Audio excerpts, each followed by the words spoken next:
poco también y hasta en los últimos años hemos tenido acceso o la manera de actuar en esa área. Como ustedes ya saben, porque sé que hay muchos físicos presentes, nuestra Tierra tiene aproximadamente 4.500 millones de años, y de 4.500 millones a que aparecieron o que evolucionaron las primeras células eucariontes, las primeras células como nosotros, como los animales, como las plantas, hace aproximadamente 2.500 millones de años, es lo que llamamos la evolución temprana de la vida, desde el momento del origen hasta la aparición de las primeras células que tienen una mitocondria o que tienen un cloroplasto si son plantas, es decir, hasta que se origina por aquí así lo que sería la multicelularidad, ¿no? Antes de todo esto solo habría organismos unicelulares, procariontes, lo que llamamos bacterias y arqueobacterias, y en general los biólogos trabajan por algo que ocurrió de aquí para acá, que es del Cámbrico para acá, de 500 años, ¿no? Como mencionaba hace rato el profesor, también pues lo que son dinosaurios, que son de 60 millones de años para acá, que no es nada, ¿no? Estaríamos hablando de cosas muy, muy antiguas, de lo que ocurrió en esos 2.000 millones de años. ¿Y qué ocurrió en esa época? Pues muchas cosas, y muchas que ignoramos, pero una de ellas sería el origen mismo de la vida, el cual por sí es un tema de investigación. En este momento, quizás por siempre, difícilmente vamos a saber exactamente cómo se originó la vida, pero sí hay una serie de teorías y de evidencias de un proceso evolutivo que nos ayuda a entender, grosso modo, cómo surgió la vida en la Tierra, porque sabemos cuáles eran las condiciones previas, aunque aquí los geólogos, los astrónomos, los cosmólogos cada vez nos aportan mayor información en cuáles eran las condiciones de la Tierra primitiva,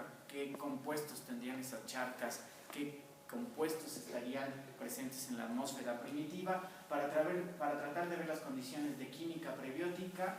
Sabemos más o menos cuándo ya hay vida en la Tierra y por lo tanto tratar de entender cómo surgió el origen de la vida, el cual es uno de los grandes temas pues presentes en la evolución temprana. Después de que hay vida, hay otra serie de preguntas importantes. Todos los seres vivos actuales, todos los que conocemos, seres vivos, tenemos un genoma de DNA, usamos RNA, proteínas, y es parte de nuestro proceso de todos los seres vivos conocidos. Aquí no incluyo virus porque esa es una discusión aparte, pero hablo de seres vivos como tal. Lo cierto es que sí sabemos que los primeros seres vivos no podían tener como molécula inicial al DNA, porque es una molécula muy compleja, tuvo que haber sido precedido por otro tipo de moléculas. Hoy sabemos que el RNA pudo ser un evento anterior significativo de los primeros seres vivos, porque el RNA es una molécula mucho más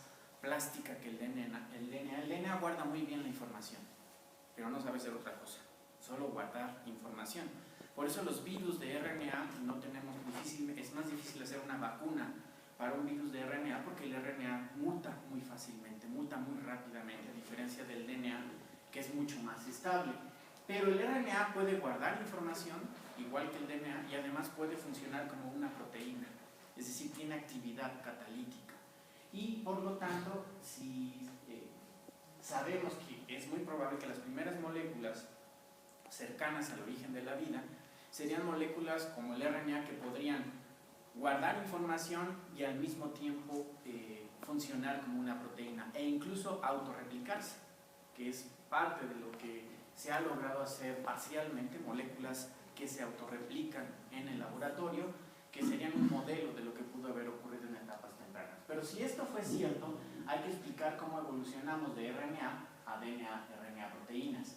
Y por aquí, vamos a ver adelante, está el ancestro común a todos los seres vivos. Resulta que no solo somos parientes de los chimpancés, de los primates, somos un primate más, sino que también estamos emparentados con plantas, con hongos, y en sentido estricto con todos los seres vivos. Todos los seres vivos tenemos un ancestro común del cual divergen todos los seres vivos conocidos. Eso no implica que pudo haber otro tipo de vidas por acá, pero como vamos a ver adelante, todo indica al menos a una comunidad cantidad de seres vivos de las cuales descendemos todos. Vamos a ver también rápidamente, por cierto, ¿cuánto tiempo tengo? Pues alrededor de una hora. Perfecto. Y después ya vienen las preguntas, comentarios. Bueno, entonces trataré de ubicarme en el tiempo, porque son 2.000 millones de años, que es muy difícil comprimir en una hora, pero voy a tratar de hacerlo. Afortunadamente tenemos un montón de huecos y eso hace que sea más rápido. Pues un poco de los fósiles más antiguos, el surgimiento de los metabolismos que hoy tenemos los seres vivos, y un momento muy importante en la evolución tanto de la Tierra como de los seres vivos, el aumento importante de oxígeno en la atmósfera. Es decir, antes de 2500 sería una atmósfera muy pobre de oxígeno libre, y no es sino gracias a la contaminación de cianobacterias principalmente, que van a producir por fotosíntesis la acumulación de oxígeno.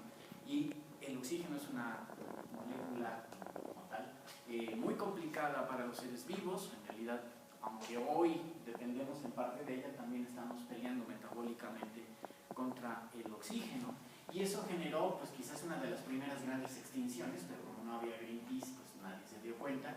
Pero aquí la mayoría de los organismos anaerobios van a sucumbir en ese proceso. Afortunadamente quedaron algunos, pero entre otras cosas es muy probable que al aumento del oxígeno en la Tierra, una manera de adaptarse al oxígeno fuera agruparse entre grupos, entre varias células, y en parte producir el origen de una célula eucarionte con una membrana que cubre su núcleo, con colesterol, y da origen a la multicelularidad, ¿no? Entonces, no estoy diciendo que el oxígeno produzca, pero es parte de los ingredientes que van a ir modificando, y gracias a la multicelularidad pues va a haber órganos, va a haber sistemas, que va a producir que haya hasta un sistema nervioso, y que estemos nosotros aquí preguntándonos por qué estamos aquí. ¿El oxígeno los oxidaba, esos seres tan pequeños unicelulares, o por qué los acabó? Porque la mayoría, un organismo anaerobio no tiene un metabolismo para sobrevivir con el oxígeno. Entonces se oxidan, literalmente, se queman, y se mueren. Entonces, la mayoría de los seres, de los microbiota que existía antes de 2000, era solo anaerobia. Por ahí empezaron algunos aerobios, como los mismos que hacen fotosíntesis, y eso que en su momento fue una contaminación biológica, pues hoy en día es lo que respiramos nosotros, ¿no? Bien, ¿cómo le hacemos entonces para tratar de estudiar etapas tan tempranas? Depende qué se quiera hacer, y aquí lo bueno es, y creo que es un lugar muy adecuado para mencionarlo, porque es un trabajo multidisciplinario, ¿no? Donde participamos físicos, astrónomos que tratan de decirnos cuáles son las condiciones, geólogos sobre qué hay en meteoritos, cómo se forman los planetas, cuáles son los compuestos químicos que nos ayudan a saber qué estarían en esta parte. Y por otro lado, algo que era una pregunta muy de biología, la verdad es que los biólogos hemos tenido poco tiempo abordándola como tal, porque no teníamos una manera muy directa de hacerlo.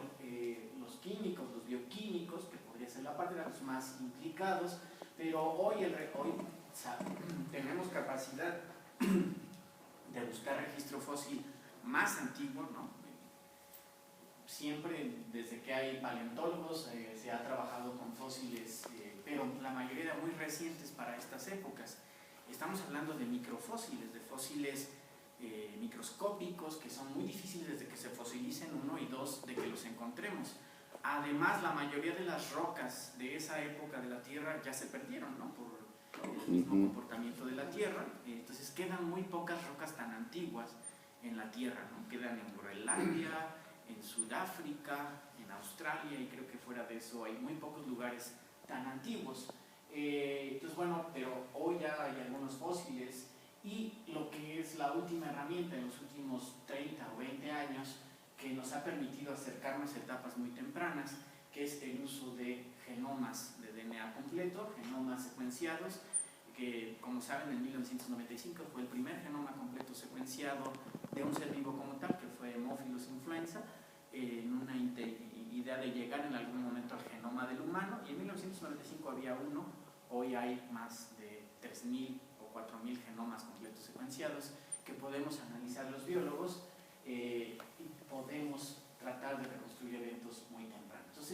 bajo estas dos vías tratamos de ver qué pasa en etapas tempranas. ¿Qué registro tenemos de esa época? Pues tenemos no mucho, tenemos algo de registro fósil, vamos a ver alguno muy rápido. Esto no lo voy a mencionar porque estoy aquí con especialistas, entonces no quiero equivocarme mucho. Algo de procesos bioquímicos, análisis moleculares filogenéticos, los arbolitos que hacemos los biólogos, y la comparativa genómica como herramientas que nos permite llegar a etapas tempranas. Y bueno, ¿qué tanto hay? Registro fósil realmente